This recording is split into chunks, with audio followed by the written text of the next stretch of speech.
Someone lands on your site, looks at a product, maybe even spends a few minutes on the page, and then just leaves. No add to cart, no checkout, just completely gone. And most brands have no way to follow up with these people. They're too focused on cart abandonment and checkout abandonment, but they're completely ignoring the biggest group, which is the window shoppers. Browse abandonment flows let you reach back out to people who viewed a product but didn't take any specific action on your site. And here's the thing, these people showed intent. They were interested enough in your products to actually click and look, and they just need a nudge, right? So in this video, I'm walking you through exactly how to set up a browse abandonment flow in Klaviyo step by step. We're building a 3 email sequence that turns window shoppers into buyers. All right, let's get into it. So the main problem to understand when it comes to, visitors that come to your site is that a lot of people come to your site and they just leave, right? They might be lurking on the homepage. They might even check out maybe a product or two, but a lot of people, they just bounce from your website and they don't click at the add to cart button. They don't start a checkout. They're simply just gone. And what I've found is that most brands have no way to actually follow up with these people to get them to come back to that product that they are viewing, or even back to the website in general.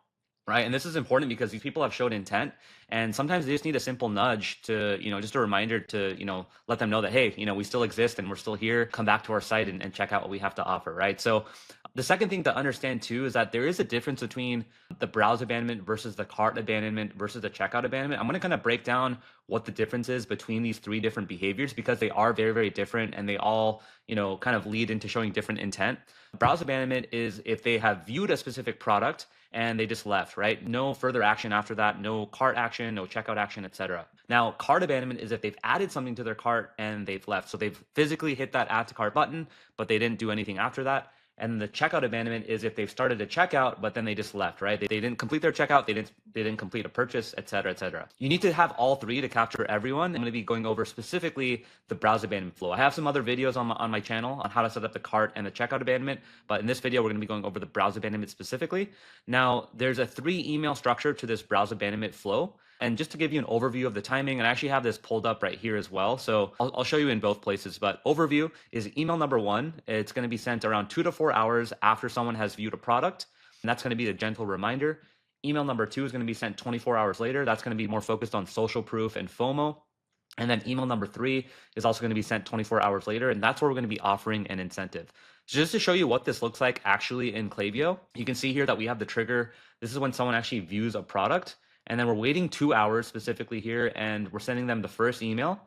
We're waiting a day, we're sending them the second email, waiting another day, sending them a third email. And then this is optional, but I always suggest having an SMS, tacked alongside your last email of the flow. So again, email number 1 is going to be that gentle nudge. Email number 2 is going to be more focused on social proof. And then email number 3 is going to be more focused on, delivering that incentive and the discount code. So going back into this document here, by the way, I have this all broken down into my free resource. Link is in the description if you want to check it out. Basically, it's an email revenue playbook for 2026. It's 126 pages long, covering literally everything that you need to know about e-commerce email marketing, including list growth, deliverability, flows, campaigns, and A/B testing. So this flow and many, many other flows, as well as campaigns, are broken down into extreme detail. So link is in the description if you want to check that out. Now, going back into the browse abandonment flow, email number 1 is going to be the gentle reminder, right? So this is going to be sent 2 to 4 hours after viewed a specific product. And really the goal here is to reignite interest and guide them back to your product page, right? So the touch points there is a friendly reminder headline. So for example, still thinking it over, or take another look. These are just a couple of examples. Second touch point is dynamic product blocks. So you want to show the exact products that they viewed. And so Klaviyo has the ability to actually, insert a block that shows the exact product. So the image of the product, the title of the product, and even the pricing of the product as well, and a link back to that specific product page. So that's exactly what you want to implement in each and every single one of these 3 emails in order to lead people back to that product that they are viewing. It's going to obviously improve that personalization factor quite a bit by doing that. Number 3 is that we want to have benefit focused copy. So you want to reinforce a key product benefit, right? This is actually better if you're able to kind of segment out your browse abandonment flow depending on the product that they viewed. So for example, we work with the sauna company, but they also sell cold plunges. So one thing that we do for them is like, if they viewed a cold plunge, we want to have obviously the copy surrounding the benefits of cold plunging and, the images and everything relating back to cold plunging. And then the same thing for saunas, right? If they viewed a specific sauna, we want to kind of lead them back into, talking about the benefits of saunas and kind of showing more images of saunas and that sort of thing, because, saunas and cold plunges are 2 very, very different things, and they have, different benefits. So we want to obviously improve personalization as much as possible. So That's something that you also want to think about with your brand too, right? If you have products that are vastly different from each other and have different benefits, you may want to consider breaking, having conditional splits within the browse abandonment flow and kind of breaking that down according to what product that they were actually viewing. You also want to have a clear CTA, so like view product or take another look. And that CTA, by the way, is going to lead them back to the exact product that they are reviewing, because that's, we have access to take them back to that specific product link. And so you want to share some social proof here. So maybe a short customer review or rating. Again, this is completely optional, because in email number 2, that's where we're really going to be focusing on the social proof element. By the way, just to show you, if you guys already don't have the view product metric tracking on your account, this is actually one of the first steps that you want to do here. So you want to go into your integrations, and then you're going to go into Shopify. Obviously, this is if you're using a Shopify store, but you want to make sure that this check mark is checked. So add viewed product tracking to my site. If this isn't already checked, then it's not going to be tracking the viewed product metric on your account. And then, obviously these emails aren't going to be firing. So if you found that this is not checked already, if you go to integrations and then, Shopify, make sure that's checked. And then you're going to have to go into your themes. You're going to be able to click edit right here, and then go ahead and toggle on and off the theme. So for example, if I go into Shopify, what you're going to want to do here is you're going to want to toggle this off and then toggle this back on, and then just hit save. And then just make sure that that green message is still showing up right here. The Klaviyo app embed is enabled on your Shopify store. You want to make sure to also track behavioral events as well. So these are things like add to cart and other sort of events. These are going to make sure that everything is good to go. So going into email number 2, that's going to be the social proof plus FOMO email. So that's going to be 24 hours later after the first email. And the goal here is to build trust and create urgency through popularity. So a few different touch points here is going to be, you want to have relatable social proof. So ideally, you want to have like 2 or 3 authentic reviews about that product specifically. And again, as always, you want to have that dynamic product block. So you want to visually display the item that they viewed. Again, the reason why that's so important is that when people are receiving this email, they don't want to just see like a generic email, right? If they see the product that they actually were viewing, they're much more likely to click on that email and actually convert on that email. So the product block is extremely. And then you also want to have FOMO driven copy, right? You want to say things like, join thousands who love this, or this one's getting a lot of love lately, that sort of thing. You want to kind of build these trust signals, and you want to have like maybe even some star ratings, like similar to this, that shows total review count, bestseller tags, etc. And you want to have like a direct CTA, so see why everyone loves it, or read more reviews, that sort of thing as well. Email number 3 is going to be the incentive email. 48 hours later, or even 24 hours later, I would recommend. And the goal is to convert with a time-sensitive offer, right? So a few different touch points here is you want to have a brand new discount code. So you don't want to use any of the discount codes you've used previously in like the welcome series, but maybe you want to use a very similar discount like incentive. So for example, if you're offering 15% off in your welcome series, I found that it works well to offer that same 15% off for the browse abandonment, but just change the code so that way we can refresh interest. And again, the reason why we want to have a discount code in this last email is because at this point, someone has viewed a product, they've, it's already been 2 or 3 days and they still haven't converted. Oftentimes, maybe a discount code is what kind of makes them jump over the hurdle, because maybe they think the pricing is a little bit too high and they just need that extra push. So using that discount code is really, really effective. You want to have urgency driven copy, like, use this within 48 hours to save. You want to have that dynamic product block as always. You want to have reminder of the product benefits. So for example, perfect for gifting, made in-house, etc.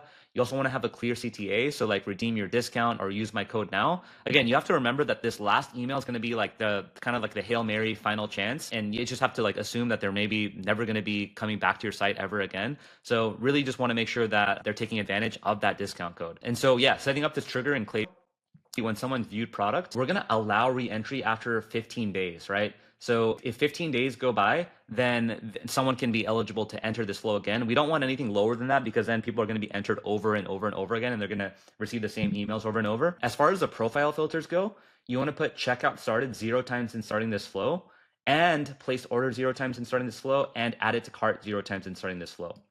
What these all mean is that if someone is going through this flow and they commit any of these actions, like add it to cart or checkout started or place order, they're automatically going to be taken out of the flow immediately, right? Because let's say someone receives the first email and they went through with it and they've actually placed an order. We obviously don't want them to receive email number 2 and email number 3, reminding them to come back to the product page. They're going to be really confused. They might even be upset, so you want to make sure that these profile filters are set up correctly. And, this is the correct logic in order to set that up. So again, has not added to cart since starting this flow, has not started checkouts since starting this flow, and has not placed orders since starting this flow. These are the 3 filters you need.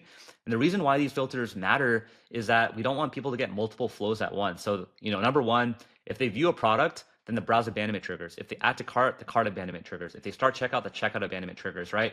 So for example, if someone is going through the flow again, if they go through the browse abandonment flow and they actually add something to their cart, you don't want them to receive the cart abandonment flow alongside also still receiving browse abandonment flow. You just only at that point want them to receive, where they left off in that funnel. So in that case, it would be the cart abandonment flow. And if they start a checkout in that cart abandonment flow, then we stop the cart abandonment and then we start sending them only the checkout abandonment flow. So, 3 flows hitting them at once, not a good idea. Like I said earlier, lead to an annoyed customer, and it's going to lead to unsubscribes as well. So these filters ensure that only the most relevant flows run. Optional, but I would recommend adding SMS. So as you can see on the last part of right here, you can see I've added an SMS right here. Obviously, with that SMS, we want to give the same discount code that we gave in that email. You want to keep the copy short and punchy. So like, for example, still browsing, save 10% off with code lucky10 on your order today with the shop now link. And again, this link is going to be a dynamic link that's going to link them back to their product that they're reviewing.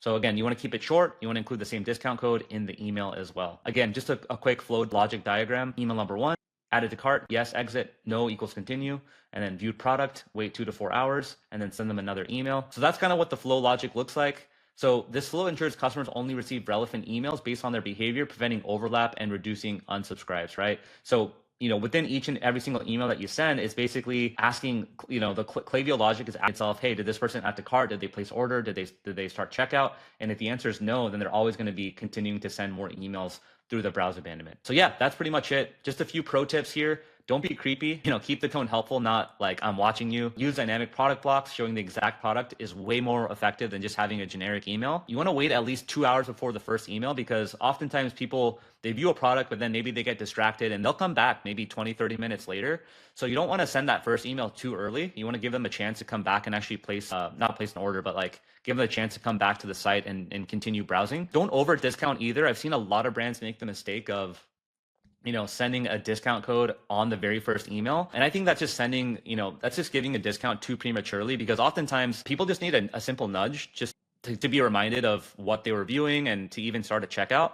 They don't need a discount code right away. At that point, you're just giving away profit margins. So I would save that for the last email when you know for a fact that they've received 2-3 emails before this, they still haven't converted. That's just kind of like a last chance type of thing. And then you also want to test timings as well, right? Some audiences respond better to longer delays. So instead of waiting 24 hours between each email, maybe you want to wait 48 or 72 hours. This is often something that's really, really important to A/B test within not just this flow, but all the other flows that you have, because again, every brand is different, and some people respond better to longer time delays and some people respond better to short. And that's it. You now have a browse abandonment flow that catches all those window shoppers you were losing. Just a quick recap, we set up the viewed product trigger with the right filters. We built 3 emails going from a gentle reminder to social proof to a time-sensitive discount, and you learned how this all fits alongside your cart and checkout abandonment flows.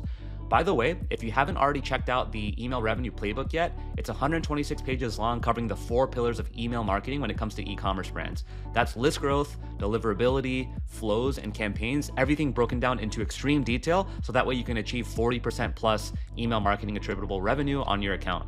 And if you're watching this thinking I'd rather just have someone handle all of these for me, like the flows, campaigns, copy, design, strategy, etc., I'm happy to have a conversation with you as well.